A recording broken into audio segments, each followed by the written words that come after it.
Hola amigos, ¿cómo están? Espero que estén muy bien todos. En esta sesión vamos a reflexionar brevemente sobre algunos de los elementos que hacen del ensayo un género literario y también un poco esta especie de polémica que ha habido con relación al mismo sobre si es propiamente un género artístico o no, entre otras cosas. Bien, a mí me gustaría comenzar a hablar con algo que suele ocurrirle a muchos estudiantes en el área, sobre todo de la universidad, cuando les toca enfrentarse a esta palabra, ¿no? Que es el ensayo. Y es que muchas veces cuando en las cátedras en las que les toca cursar les piden un ensayo, muchas veces estas personas, sin saberlo, se toman ciertas libertades y ciertos usos que no serían propios de los discursos académicos. Y cuando van a entregar sus trabajos, pues terminan siendo muchas veces reprobados por no citar fuentes, por usar un lenguaje muy coloquial, por tener ciertas imprecisiones en la manera de escribir, por tener un estilo que estimula de alguna manera la plurivalencia de sentidos de lo que se está diciendo, al punto de a veces llegar a la confusión.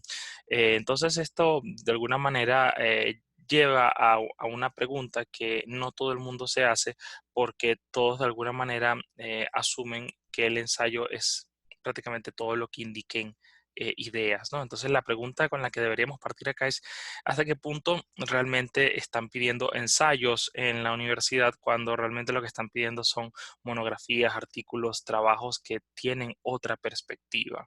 Es decir, ¿qué está entendiendo a veces el mundo académico cuando pide ensayos y cuestiona los modos ensayísticos en los que suele manifestarse?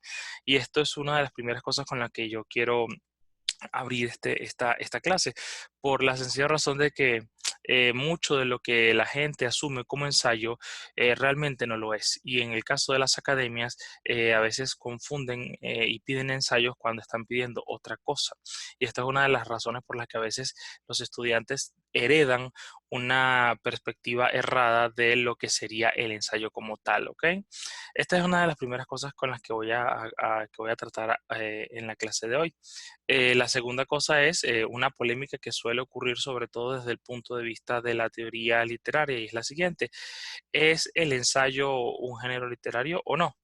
Y claro, esto tiene muchas aristas y hay personas que van a considerar lo que sí y hay otras que lo van a considerar que no. Básicamente, quienes consideran que no es un ensayo están afincándose en el hecho de que el ensayo va a trabajar ideas y al trabajar ideas, esas ideas tienen de alguna manera un carácter vinculante con la persona que está elaborando ese ensayo. Es decir, que si una persona en un ensayo está defendiendo una causa política, pues de alguna manera el lector tiene todo el derecho de asumir que esa persona está ligada, identificada con esa causa política. A diferencia de lo que podría ocurrir, por ejemplo, en una novela donde podemos ver a personajes defendiendo cierta causa política en una representación determinada, ficticia por demás, y no tenemos nosotros pruebas para decir que el autor es o pertenece o tiene una identidad con esa ideología política que está ahí representada. Entonces, mientras la ficción no es vinculante, el ensayo tiene una tendencia mayor a crear esa suerte de identidad entre lo que dice la persona y lo que va a elaborar. Pero también hay otro elemento importante y es que hay personas que asumen que cuando el discurso ensayístico se elabora desde una perspectiva estética.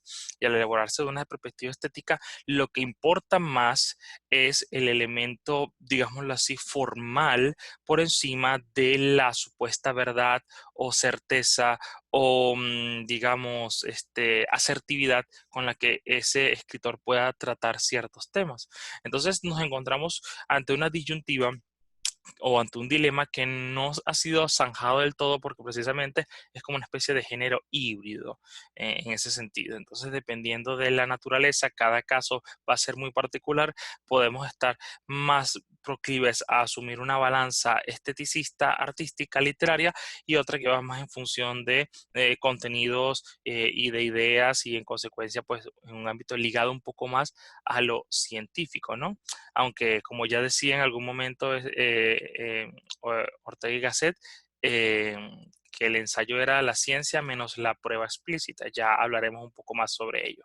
En todo caso, esto quiero que sirva como abreboca para entender que estamos ante un género que es un poco una mezcla de varios discursos y que en consecuencia no vamos a tener tanta facilidad para a veces dilucidarlo o identificarlo, por ejemplo, en las librerías cuando encontremos un texto en el área de ensayo, por ejemplo, muchos textos que aparecen en el área de ensayo realmente no deberían ser llamados ensayos desde esta perspectiva que nosotros vamos a hablar. Entonces, ¿qué vamos a tener en este sentido? Que hay dos visiones sobre el ensayo. Una que de alguna manera la considera, vamos a decirlo así, esencialista. Es decir, nosotros tenemos ensayos desde la mirada de que siempre ha habido gente que transmita ideas. Estos son personas que ven el ensayo desde un aspecto solamente contenidista. Es decir, todo aquello que mantenga ideas, que tenga contenido relacionado con una prosa conceptual, va a ser considerado ensayo. En ese sentido, ensayo sería desde, por poner un ejemplo, Miguel de Montaigne, pasando por Mariano Picón Salas, hasta historiadores que utilizan un aparato metodológico científico muy riguroso. No habría ninguna diferencia en términos generales por la sencilla razón de que todos manejarían ideas. Sin embargo, hay otras miradas que son mucho más, digamos, las historicistas que tratan de ver, insisto, en esto lo he dicho en otros videos, cómo el fenómeno tiene un periodo en que coagula, en el que ebulle, en el que se acrisola el término y la forma, y a partir de allí empieza a generar cierta resonancia en autores que van a hacer lo mismo. Bien, nosotros vamos a partir de este punto de vista, toda vez que vamos a explicar en qué medida no es todo lo que tenga ideas un ensayo. No todo lo que maneje ideas va a ser considerado ensayo, ni debe ser considerado ensayo. Esto por una parte. Ahora, si nosotros lo vemos desde el punto de vista histórico, ¿a quién le podríamos decir, según la tradición, digamos, histórica que ve esto, quién es el padre de este tipo de género de escriturario? Pues el padre sería un autor francés llamado Michel de Montaigne, que publica en el año 1580 sus ensayos. Y de ahí es donde de alguna manera se acuña el término que posteriormente va a ser elaborado, va a ser conocido y reproducido por otros escritores, ¿sí? Hay unas cosas llamativas de este ensayo de Montaigne que de alguna manera vale la pena destacar, ¿no? Y es que Montaigne es una persona muy leída, es una persona aristocrática que tiene, pues de alguna manera, un estatus social muy importante. Es una persona que tiene acceso a libros, que tiene comodidad, que conoce de idiomas. Todavía en la época en que él escribe, en el siglo XVI, no hay una industria de la traducción ni nada por el estilo, aunque ya hay imprenta. Entonces tienes que saber otros idiomas si quieres leer a Tácito, si quieres leer a Aristóteles, si quieres leer a los autores españoles y tú eres francés. Ese tipo de cosas nos habla de un estatus muy importante por parte de Montaigne. Y lo otro que me gustaría llamar la atención es que es un hombre que está escribiendo estos textos a los 50 años. Y esto es un elemento que por lo general suele ser una constante de los autores de ensayos. Y digo de ensayos no necesariamente de artículos científicos, que vamos a ver que está como en la antípoda del ensayo. Las personas que escriben ensayos se caracterizan por lo general por ser personas ya con relativa madurez cronológica y obviamente cultural, a diferencia de lo que ocurriría con poetas, ¿no? Nosotros tenemos en la historia de Occidente poetas precoces de los 17 años, como por ejemplo Arthur Rimbaud, y escribió su gran poesía a los 17 años y no escribió mayor cosa después cuando se hizo más viejo. En el caso de los ensayistas suelen ser personas que escriben y producen lo mejor de su poética ensayística, digámoslo así, cuando ya son mayores, porque precisamente el ensayo demanda contacto mucho más prolongado, mucho más tesonero con ideas, con libros, con influencias y con un trabajo de la prosa que no es tan fácil de llevar y es muy arduo en ese sentido. Entonces, aunque puede ser placentero a nivel intelectual, realmente es muy exigente la elaboración del ensayo en contraposición con otros géneros donde a veces el grado de intuición y de talento artístico lo lleva a desarrollarlo con mayor prontitud. Esto es un elemento muy interesante que vale la pena señalarlo. Es una tendencia muy común dentro de los ensayistas. Después de Montaigne viene otro exponente relevante que es Francis Bacon, que en el año 1597, 1596-97 publica pues también sus ensayos sobre moral y política. Lo curioso es que él estos textos no los llama ensayos. Él, digamos, cuando va a reflexionar sobre ellos, los llama meditaciones dispersas, ¿no? Entonces, de alguna manera, pues ya está más o menos en la misma línea de Montaigne, pero lo interesante es que Bacon pareciera quererle quitar el, digamos, la autoría del género a Montaigne, diciendo que, bueno, que ya lo que había hecho Montaigne, lo que estaba haciendo Montaigne, realmente ya lo había hecho Séneca antes y otros autores de la antigüedad, con lo cual, pues, de alguna manera rebajaba la gesta que estaba haciendo Montaigne y él se nivelaba a ellos, ¿no? Tratando de decir que ya esto no había sido inventado, esto ya tenía larga data. Entonces esto es algo interesante porque nos pone a pensar sobre cómo opera el ensayo como discurso y cómo opera lo que yo voy a mencionar que es la contraparte del ensayo, que es el discurso científico. Ok, entonces antiguamente había algunos géneros que pueden asimilarse o considerarse antecedentes del ensayo, pero no son necesariamente ensayos en sí. Esto es algo que vale la pena destacarlo porque algunos autores van a considerar que sí, que hay algo de eso, que son ensayistas, si lo miramos desde una perspectiva moderna. Y al menos desde el punto de vista personal, no los considero que sean ensayistas. Entonces, por ejemplo, géneros como los tratados, como las epístolas, las polémicas, los coloquios, los diálogos de Platón, por ejemplo, los comentarios, la relación, el informe, el escolio, el panegírico, pueden ser formas discursivas que tengan relación con la manera de hacer, transmitir ideas en la antigüedad, pero no pueden ser considerados ensayos por la sencilla razón de que estos discursos que estoy elaborando están hablando desde una posición de verdad. Cuando uno lee cada uno de estos géneros que estoy mencionando, la posición del discurso, por una parte, busca eliminar el carácter subjetivo que lo enunció, es decir, lo que estos personajes están escribiendo en sus tratados, lo están escribiendo no porque les parece, no porque sienten que es así, no porque es desde su límite humano y de conocimiento, sino porque han llegado a unas conclusiones por medio de una ley de pensamiento, de razonamiento y de deducción objetiva y asumida como universal que les ha permitido llegar a esa idea y es como quien dice la verdad pura y dura de esa conclusión. Entonces, son discursos que van más por lo apodíctico, es decir, por llegar a una conclusión pura y dura, a una respuesta certera de un problema determinado. Entonces, es un discurso que va más a favor de la verdad, de la objetividad y de un discurso totalmente armado y, digámoslo así, blindado contra cualquier tipo de réplica o cuestionamiento por parte de otras personas. Estos discursos son así.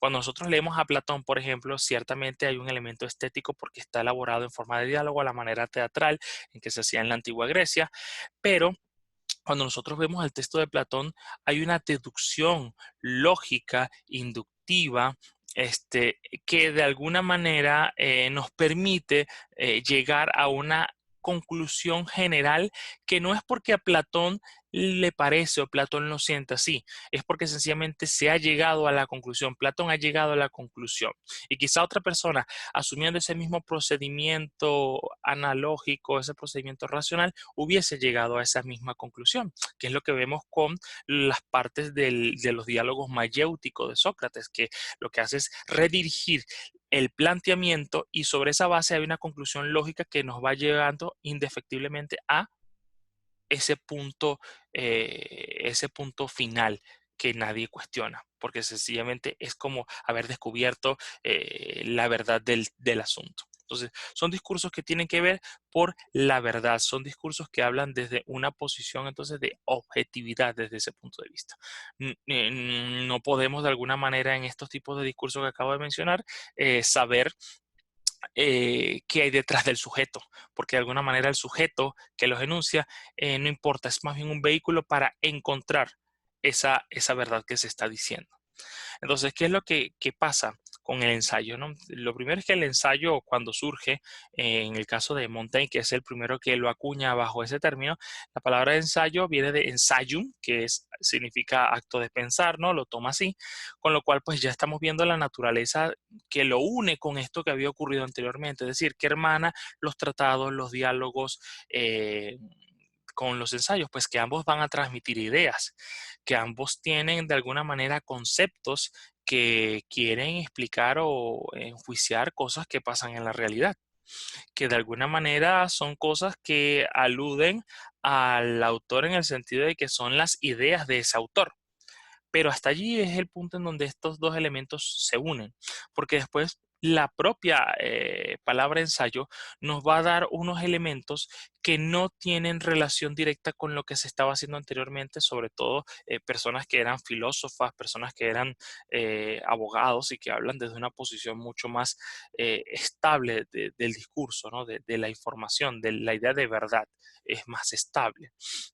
Estamos hablando de autores ya en el ensayo que, como muy bien lo indica la palabra, da una apertura a la idea de la experimentación con el pensamiento. El ensayo se caracteriza mucho con ese carácter, digamos, endeble, en donde las ideas se trabajan un poco como en laboratorio, y esa idea de laboratorio se trabaja no según una investigación exhaustiva que la persona, el escritor, pueda hacer sobre algo, sino sobre todo desde lo que esa persona sabe y lo que esa persona siente y la posición que mantiene ese sujeto sobre ese tema.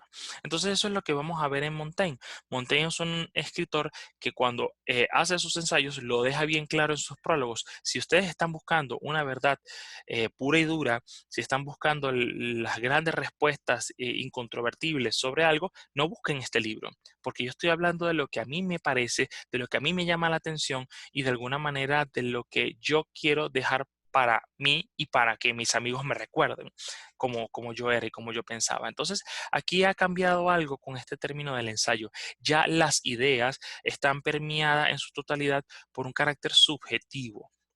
Esto quiere decir que todo lo que vamos a ver no es necesariamente valioso en sí como una conclusión obtenida lógicamente que se va a alegar, por ejemplo, a la humanidad, lo que ocurre con los filósofos que daban sus ideas sobre un tema determinado, sino que va a ser un sujeto que habla desde lo que sabe y hasta dónde sabe, y sin pretensiones de querer tener la palabra final sobre eso que está reflexionando. Con lo cual, las ideas que se van a manifestar en ese texto no tienen la búsqueda de una verdad pura y dura y de generar un impacto en la opinión de lo que puedan tener los lectores. Entonces aquí hay un cambio de 180 grados de lo que ha ocurrido antiguamente a lo que está ocurriendo ahora. Entonces ya el saber se vuelve fragmentado, es un conocimiento que no aspira a la totalidad, que no aspira ni siquiera a ser autoridad.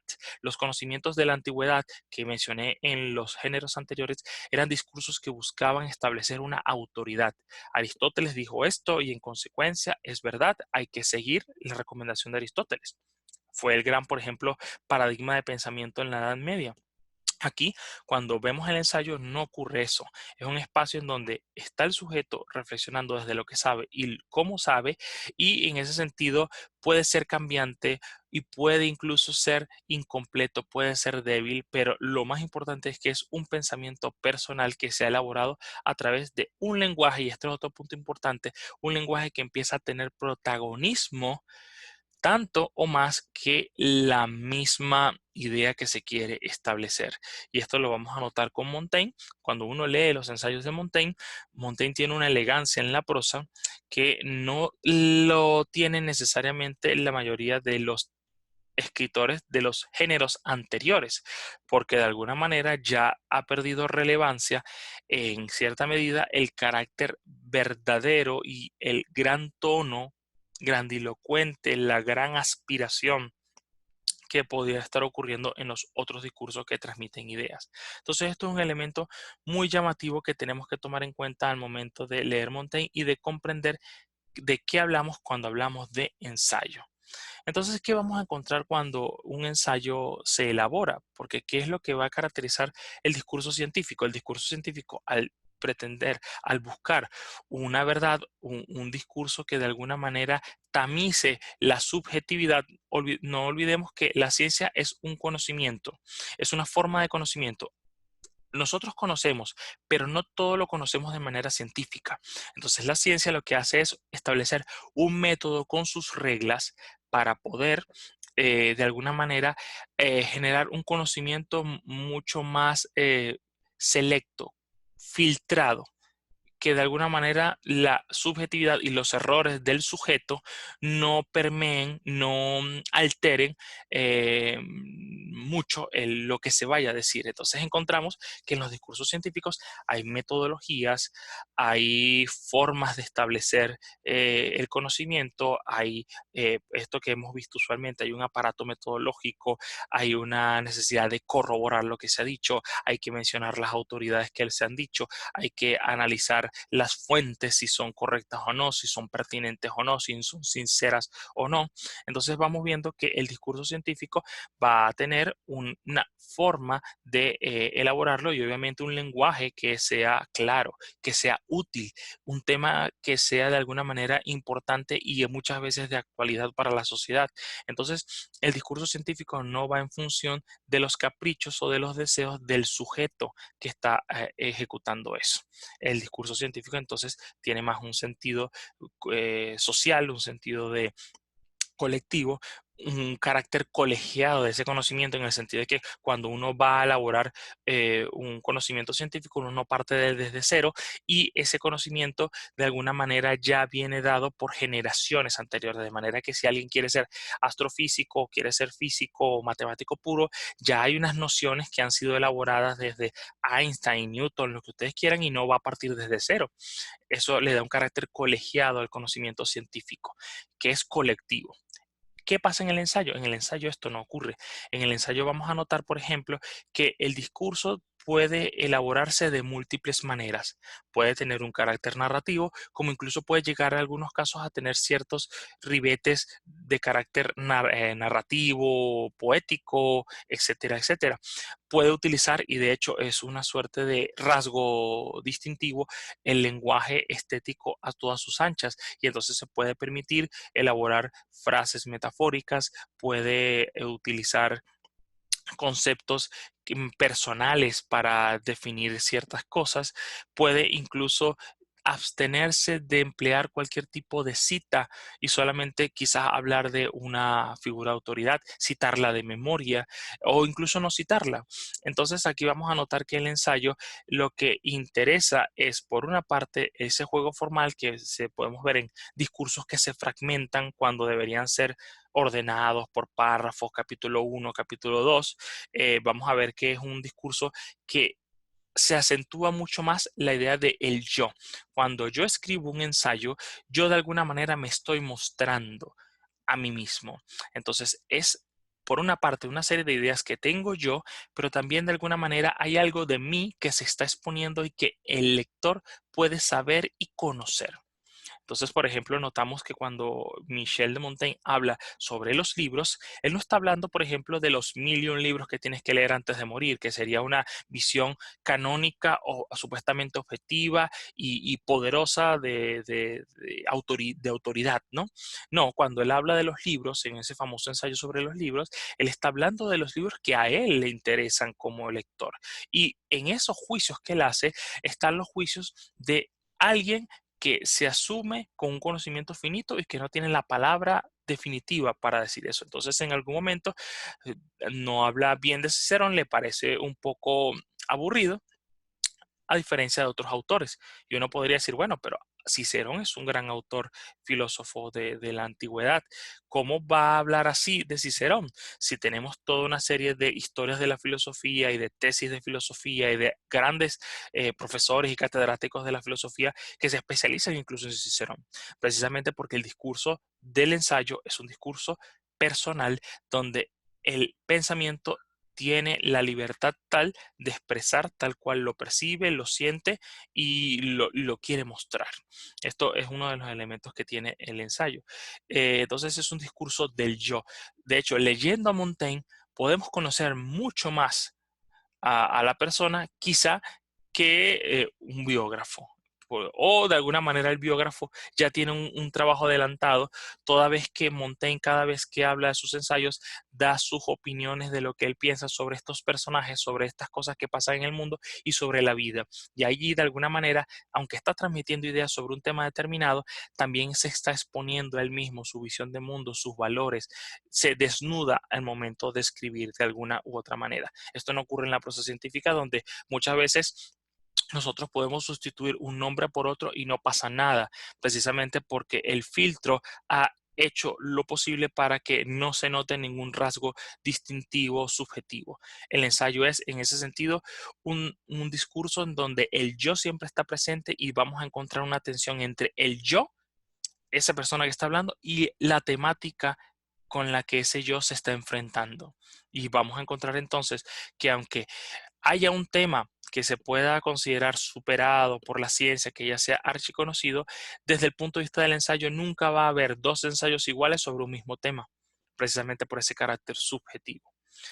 Vamos a encontrar también que hay, como insisto, una alta preocupación por la forma, hay una ausencia del discurso de autoridad, solamente hablo desde lo que yo pienso y conozco sobre el tema, y en consecuencia también es siempre un discurso inacabado, es decir, que lo que el autor ha dicho sobre ese tema, puede reelaborarlo después con mayor complejidad o incluso puede contradecirse si no tiene esa misma idea anteriormente, precisamente porque el ensayo da esa posibilidad de experimentar y de fallar y de no ser un discurso completo. De hecho, muchos de los ensayos de Montaigne tienen la particularidad de dar la impresión de ser apenas borradores y borradores muy imperfectos precisamente porque en ese proceso de pensamiento y de exploración de ideas que tiene, llega hasta donde puede llegar, ¿no? Creo que el caso de este famoso ensayo de los pulgares nos puede iluminar muy bien lo que estoy diciendo. Entonces, de alguna manera,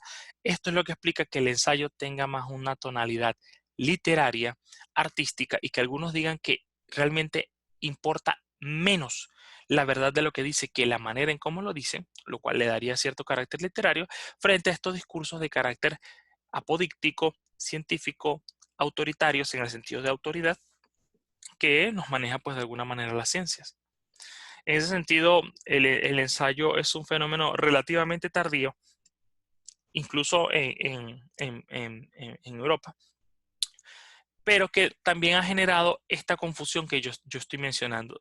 La idea de que todo lo que mantenga ideas es un ensayo y entonces encontramos grandes tratados económicos, grandes tesis que después cuando se publican terminan llamándose ensayos o terminan formando colecciones importantes de series de ensayo y no lo son, precisamente porque muchas veces estos discursos de tesis van desde una posición de autoridad y de cerrar el tema y el ensayo por naturaleza no busca cerrar el tema. En el mejor de los casos abre los temas y los deja inconclusos para una posterior reformulación por parte del sujeto que los emite.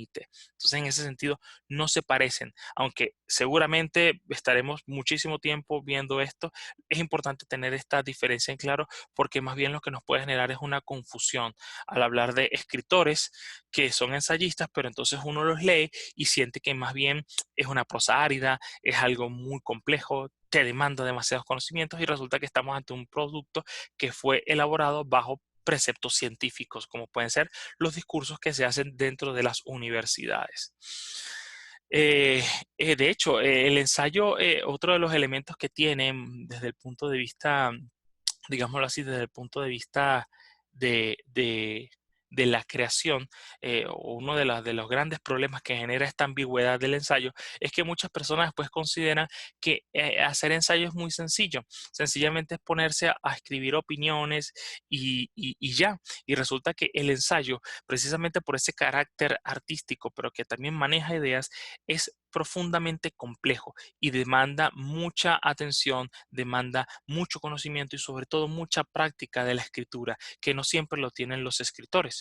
En ese sentido, eso es uno de los grandes defectos que podemos encontrar a veces en los ensayos, la idea de considerarlo muy fácil y entonces sobre esa base muchas personas se revisten de una figura de ser escritores porque son ensayistas y resulta que el ensayo es quizá en ese sentido mucho más complejo o por lo menos tan complejo como los discursos de la ciencia, porque los discursos de la ciencia, siempre y cuando se tenga la preparación, muchas veces la escritura es lo de menos siempre y cuando tenga una cuestión estándar. Y eso, de eso está lleno los artículos académicos y los textos de carácter académico y científico por montones. Pero tener una prosa como lo que hacían autores como Pedro Enrique Ureña, como Mariano Picón Salas, como Alfonso Reyes, etcétera, etcétera, es algo que no se tiene con tanta facilidad, porque precisamente hay un toque, un sesgo estético que marca el ensayo y que en consecuencia va a marcar también la naturaleza de ese discurso que se está mencionando. En la medida en que el discurso se vuelve mucho más estético, inevitablemente vamos a ver que la idea que va a tocar ese texto se vuelve por una parte más subjetiva, con lo cual no necesariamente es de importancia pública, digámoslo así. Piensen en este ensayo que les mencioné de Montaigne. ¿Qué importancia tiene para el conocimiento de la humanidad reflexionar sobre pulgares? Es algo subjetivo. Y en la medida en que estos textos adquieran una mayor predominancia estética, también puede afectar muchas veces el sentido de lo que se está diciendo. Y obviamente, en la medida en que se afecta el sentido, altera uno de los principios básicos del discurso científico, que es la utilidad. Imagínense una idea importante de un artículo científico dicho con metáforas. Va a afectar la idea que se quiere transmitir. En consecuencia, el carácter científico empieza a mermarse. Entonces, no es lo mismo hablar de ensayos que de artículos periodísticos o tesis de grado o tratados filosóficos. No funcionan exactamente igual. Y esto es lo que de alguna manera vamos a tener que aprender a lidiar a medida que nosotros estemos leyendo a lo largo del tiempo en las librerías o cualquier texto que veamos. No todos los textos son ensayos y precisamente es uno de los géneros más recientes que tiene Occidente en ese sentido y que de alguna u otra manera no es fácil hablar de que haya tantos ensayistas en este sentido que estoy hablando como podríamos hablar de escritores de teatro, escritores de poesía, escritores de narrativa. Es más, es mucho más precaria su existencia, precisamente porque al mezclarse todos, a la hora de diferenciar el grano de la paja, son cada vez menos los que podemos encontrar con una escritura propiamente ensayística. Y bueno, nada, esto era básicamente lo que quería reflexionar con ustedes sobre el ensayo, los elementos básicos. Recuerden, tiene un carácter estético, tiene una inclusión de la subjetividad y tiene una ausencia de autoridad al momento de emitir esas ideas. El único punto que tienen en común el ensayo con el resto de los discursos científicos es que transmiten algo, transmiten algunos conceptos, pero no más. La manera en que se transmite uno desde un carácter subjetivo de un yo que es el protagonista y otro desde un método que tamiza, que elimina, que de alguna manera filtra esa subjetividad para dar una idea mucho más lógicamente pura y fuerte y convincente, los ponen en extremos que de alguna u otra manera deberían ser los principios que nos guían al momento de identificar un texto de carácter ensayístico de otro de carácter científico. Y bueno, nada, eso era todo lo que quería comentarles. Espero que les haya sido de utilidad esta aclaratoria y seguimos en contacto en otros videos.